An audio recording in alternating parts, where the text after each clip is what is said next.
시청자 여러분 안녕하십니까? 뉴스데일리 베스트 시작합니다.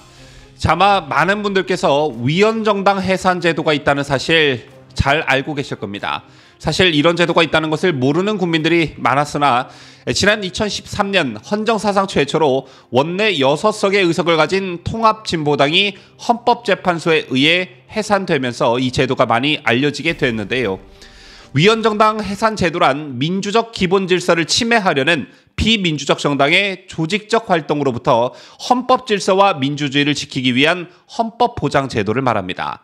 방어적 민주주의의 기반을 둠으로써 자유의 이름으로 자유를 파괴하거나 민주주의의 이름으로 민주주의를 파괴하려는 것을 막는다는 취지인데, 이 제도는 대한민국 헌법 제8조에 그 근거를 두고 있습니다. 제가 왜 갑자기 위헌정당 해산 제도를 여러분들께 언급해 드렸냐면, 요즘 제1야당 더불어민주당의 행태를 보고 있노라면 정말 해산해야 마땅한 정당이 아닌가, 언제까지 더불어민주당의 행태를 지켜만 보고 있을 것인가, 이런 생각이 강하게 들었기 때문입니다. 자, 이번 영상에선 바로 이 점에 대해 여러분들과 생각을 나눠볼까 하는데요. 더불어민주당은 자신들의 뿌리를 1955년 창당된 민주당으로 규정하고 매년 창당 기념 행사를 열고 있습니다. 다시 말해 역사가 매우 깊은 정당이라 할 수 있는데, 그간 당명을 여러 차례 바꾸고 분당과 합당을 반복해 오긴 했지만 우리나라의 정치 한 축을 담당해오던 정당임에는 틀림없는 사실입니다. 2014년 3월 새정치민주연합으로 창당이 되었고, 새정치민주연합 분당 이후 문재인의 주도로 2015년 12월 당명을 더불어민주당으로 바꾸고 지금까지 당명이 계속해서 유지되어 왔는데요. 더불어민주당의 전성기라고 하면 바로 이때라 할 수 있죠. 박근혜 대통령에 대한 촛불 선동과 탄핵으로 문재인을 내세워 5월 대선에서 정권을 가져갔고, 그 뒤 열린 총선과 지방선거에서 압승하며 중앙 권력, 국회 권력, 그리고 지방의회 권력 모두를 독점하다시피 했습니다. 하지만 더불어민주당의 이런 승승장구도 부동산 문제, 문재인 정부의 내로남불 논란 등 각종 실책으로 인해 2021년 치러진 재보궐선거에서 압도적인 패배를 당하면서 더불어민주당의 굵고 짧은 정성기는 단 4년 만에 끝나버렸습니다.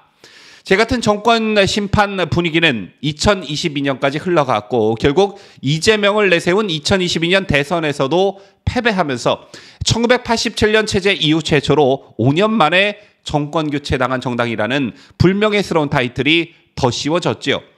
자, 물론 더불어민주당은 우리나라 정치 지형의 한쪽 부분을 거의 독점하고 전라도라는 나름의 튼튼한 지역 기반을 가지고 있는 정당이라 쉽게 무너지지는 않겠지만, 요즘 더불어민주당의 행태를 보면 많은 국민들께서 이게 과연 공당인가라는 의구심을 가지고 계신 것 같습니다. 멀리 갈 것도 없이 최근에 벌어진 일들만 한번 되짚어 보도록 하죠. 한 번도 경험하지 못한 일들이 최근 들어 연이어 발생하고 있는데, 일단 제1야당의 대변인을 맡고 있는 김의겸의 행태를 보십시오, 여러분. 한 나라의 대통령과 법무부 장관을 밤늦게까지 음주감에 빠져 사는 사람들로 매도하기 위해 인터넷에 떠도는 찌라시만도 못한 정보를 가지고 사석도 아닌 신성한 국회에서 음모론을 이야기했습니다.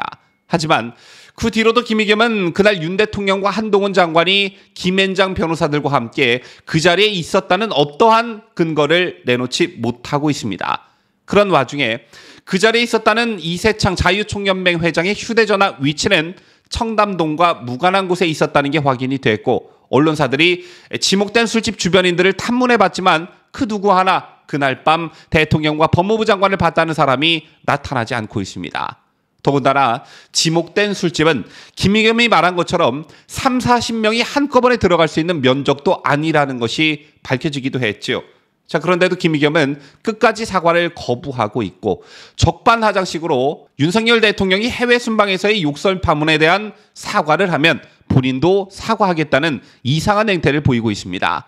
여기까지만 해도 굉장히 심각한 문제인데, 이런 허무맹랑한 일에 공당인 더불어민주당이 가담하고 있다는 사실입니다. 의혹이 사실이면 제2의 국정농단에 해당할 만큼 엄청난 사건이다.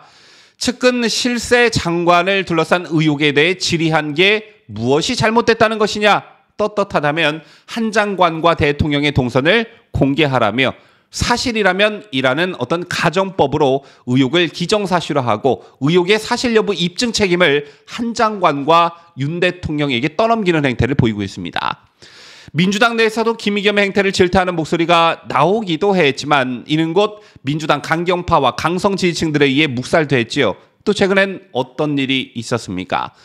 역시 김의겸과 관련된 일인데 김의겸 더불어민주당 대변인이 급기야 외국 대사 발언까지 날조에 발표하는 일이 벌어졌지요. 이에 페르난데스 EU 대사가 민주당에 왜 하지도 않은 말을 지어내느냐고 항의하고 외교부에는 내 말이 잘못 인용되고 왜곡돼 유감이라는 뜻을 전하는 정말 전무후무한 일이 발생했습니다. 사실 이런 경우엔 관례에 따라 면담 사실만 밝히거나 대화 주제 정도만 소개하는 게 일반적인 건데요. 결국 EU 대사의 입을 빌려 현 정부를 비판하기 위해 하지도 않은 말을 만들어 조작한 정말 어마어마한 사건이 우리 눈앞에 펼쳐진 것입니다. 이건 곧바로 우리나라 국격에도 직격탄이 될 수밖에 없는 일인데 김의겸 본인 차원의 사과와 유감 표명은 있었지만 민주당 차원의 사과는 아직까지도 나오질 않고 있죠. 또 민주당이 정상적인 정당이라면 공당의 대변인은 물론 의원 자격도 박탈해야 하는 정말 엄중한 일이므로 제명 등의 징계를 내려야 함이 마땅하나 민주당은 그렇게 하지 않고 있습니다. 그런가 하면 요 며칠 나라를 떠들썩하게 만든 사건이 있었지요. 이태원 참사 희생자 명단이 친야 매체에 의해 유족들의 동의 없이 공개가 된 것인데 이런 말도 안 되는 일이 벌어지자 민주당은 이를 공개한 매체와 거리를 두는 모습을 보이고 있지만 사실상 이건 민주당 책임이라 할 수 있습니다. 여러분 아시다시피 더불어민주당 민주연구원 부원장이 명단 공개를 주장한 후 논란이 계속됐고 여기에 이재명 대표도 가세하면서 민주당은 명단 공개를 강력히 요구해왔습니다. 정부는 명단 공개가 희생자의 명예와 유족의 의사에 반할 수 있으므로 반대해왔지요. 이런 상황에서 친야 매체가 총대를 메고 전격 명단을 공개한 것인데 사전에 유족의 의사도 묻지 않았다고 합니다.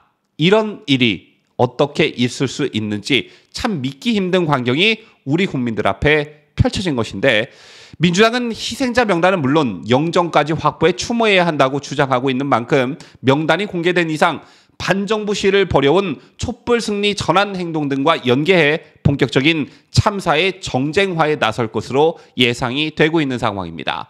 민주당으로선 이태원 참사의 불씨를 계속해서 살리고 싶은 것이겠죠. 그런데 중요한 건 제1야당이 아니라 제1야당의 할아버지라도 유족들 의사에 반하는 일을 절대 해서는 안 된다는 것입니다. 때문에 2차 가해라는 말이 여기서도 등장하고 있는 것이고요. 민주당이 이태원을 세월호로 만들려 한다는 말이 벌써부터 나오고 있는 것 아니겠습니까? 그리고 할 말이 정말 많은데 몇 가지만 더 말씀을 드리도록 하겠습니다. 윤석열 대통령과 김건희 여사에 대한 무차별적인 공격이 바로 민주당의 현 주소인데요. 대한민국 상식 있는 국민이라면 야당으로서 행정부의 수장인 대통령을 견제하고 비판하는 역할을 민주당이 제대로 수행하고 있다 이렇게 보는 국민들 아마 민주당 강성 지지층 빼고는 없을 것입니다. 사사건건 시비를 걸고 있는데 멀리 갈 것도 없이 캄보디아 프놈펜에서 심장병 환자를 만난 김건희 여사에게 민주당 최고위원이 빈곤 포르노라는 막말을 쏟아냈죠. 공당의 수준이 이렇다 보니 일부 정치적 성향을 띤 성직자들이 도저히 묵과할 수 없는 막말을 쏟아냈고 많은 국민들이 경악했습니다. 이 같은 한국의 모습, 즉 대통령 부인을 가리켜 빈곤 포르노라는 말을 공개석상에서 내뱉는 야당 의원 그리고 대통령 전용기가 추락하기를 공개적으로 염원하자는 성직자 이런 모습을 보는 세계인들은 도대체 한국이라는 나라를 어떻게 생각할까요?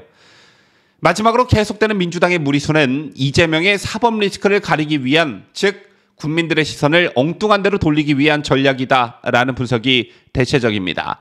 이태원 참사를 정쟁화해 오래 끌고 가려는 것도 그렇고 대통령 부인에게 스토커적 행태를 보이는 것도 그렇고 임기를 시작한 지 반년도 되지 않은 대통령을 두고 탄핵 운운하는 것도 그렇고 이 모든 게 이재명 사법 리스크를 막기 위한 행태들이라는 것이죠. 만약에 이재명이 한 나라의 대통령 후보까지 지낸 사람의 성품과 인격을 갖추고 있고 민주당이 그래도 50여 년 정통을 이어온 민주정당이라면 최소한 공과 사는 구분할 줄 알아야 되는 것 아니겠습니까? 현재 검찰의 수사 상황을 보면 이재명의 최측근이라는 정진상, 김용, 유동규 그리고 경기도 법카와 관련된 100씨 모두 구속 상태이거나 재판을 앞두고 있습니다. 모두가 뇌물수수나 정치자금법 위반 혐의를 받고 있죠. 그런데 상식을 가진 국민이라면 이들이 누구를 위해 이런 일들을 벌이며 살아왔을까라는 물음에 이재명이란 답을 내릴 수밖에 없는 상황으로 치닫고 있습니다. 가령 예를 들자면 초밥 10인분을 사다 날랐다는 경기도 공무원 배 씨의 경우 배 씨 자신을 위해 누가 시키지도 않았을 일을 혼자서 벌였을까요? 혹시 우리 국민들 중에 이렇게 생각하는 국민들 계실까요? 이재명 측근들과 관련한 수사당국의 칼날 그리고 국민들의 시선이 모두 이재명으로 쏠리고 있음에도 불구하고 이재명과 민주당은 마치 이게 측근들의 개인적인 일탈인 것 마냥 이재명은 털끝 하나 관여되지 않은 것 마냥 정치보복이라는 말을 공공연히 떠들고 있습니다. 자, 이재명이야 그렇다 쳐도 여기에 모든 당력을 집중하는 더불어민주당의 모습이 정상적이라고 보십니까?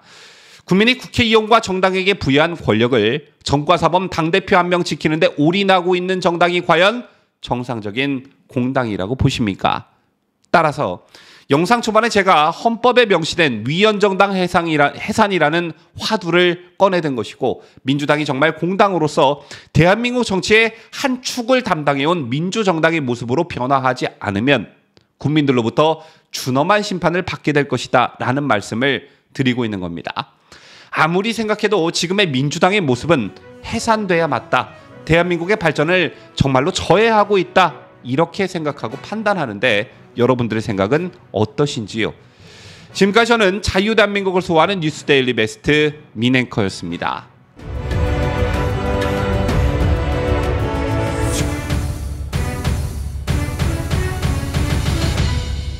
함께해요. 뉴스데일리 베스트.